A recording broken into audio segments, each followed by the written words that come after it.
हम डिटर्मिनेंट के कॉन्सेप्ट को स्टडी करने जा रहे हैं। तो मान लीजिए कि सबसे पहले हमने एक मैट्रिक्स ले लिया है और उस मैट्रिक्स को हम ए से डिनोट करते हैं और उसमें हम कुछ पॉइंट्स इस तरह से ले रहे हैं 4, 5, 6 और 3, 2 और 7 सपोज कर लीजिए। तो अब आपने इसका डिटर्मिनेंट कैसे लेना है, तो फर्स्टली हम सबसे पहले क्या करते हैं, जब भी हमें डिटर्मिनेंट लेना होता है तो हम ये साइन लगाएंगे, ठीक है, जैसे मॉड का हम लगाते हैं। तो आप इस तरह से साइन लगा लीजिए, क्योंकि जो स्क्वायर ब्रैकेट्स होती हैं वो जस्ट मैट्रिक्स के लिए ही यूज होती हैं, ठीक है। अब हमने डिटर्मिनेंट लेना कैसे है, अब आपने ए डिटर्मिनेंट के लिए सबसे पहले क्या करना है, तो इसमें क्या होता है कि जैसे हम साइन लेते हैं ना, फर्स्टली जैसे रो में हमने लगाया है प्लस, तो आगे जो साइन होता है माइनस प्लस और फिर minus plus minus plus minus plus, alternative sign use होते हैं, ठीक है।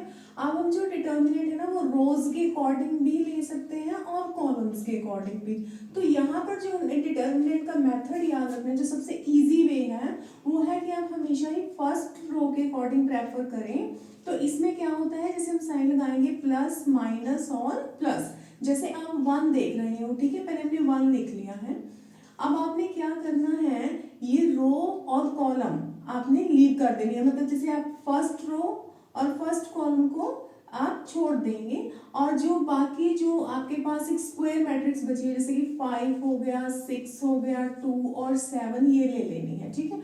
फिर आपने ना -2 लिखना है। अगर मान लीजिए यहाँ पर पहले ही माइनस है तो माइनस माइनस प्लस हो जाएगा, वो एक डिफरेंट थिंग है। और फिर आप जैसे आप 2 ले रहे हो, सेकंड नंबर पर आ गए हो, तो आपने फर्स्ट रो में ही सेकंड कॉलम को छोड़ देना है और आप क्या लिख लेंगे 4, 3, 6, 7, ठीक है, समझ गए ना। मतलब आपने फर्स्ट रो और सेकंड कॉलम लीव करना है। पहले हमने क्या किया था, फर्स्ट रो और फर्स्ट कॉलम। अगर हम फर्स्ट रो और सेकंड कॉलम को लीव करते हैं तो यहाँ पर आ जाएगा 4, 6, 3, 7। अब हम चलते हैं अपने थर्ड स्टेप की तरफ। जैसे हमने +3 ले लिया है तो फर्स्ट रो को ही छोड़ देंगे और थर्ड कॉलम को, क्योंकि फर्स्ट कॉलम भी कवर हो गया, सेकंड कॉलम भी हमने लीव कर दिया और अब बारी है थर्ड कॉलम की।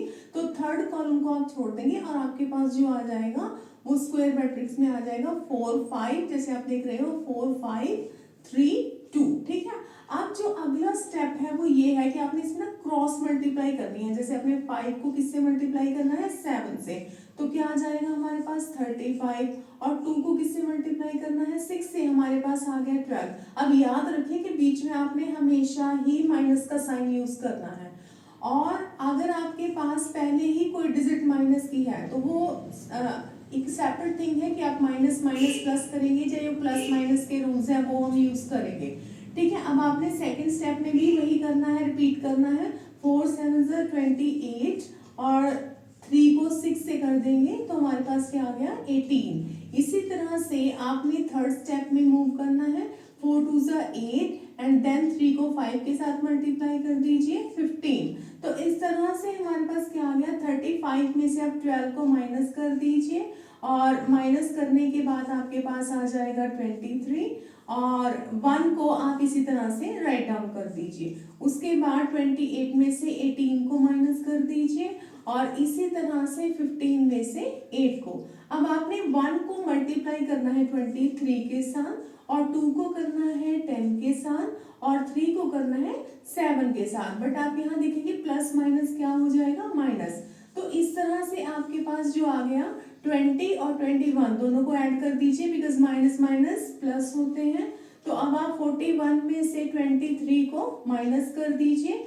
41 में से जब आप 23 को माइनस करेंगे तो आपके पास क्या रह जाएगा 18, और वो भी माइनस का, क्योंकि 41 ग्रेटेस्ट टर्म है। तो ये इस तरह से आप डिटर्मिनेंट को फाइंड आउट कर सकते हैं। Thank you so much.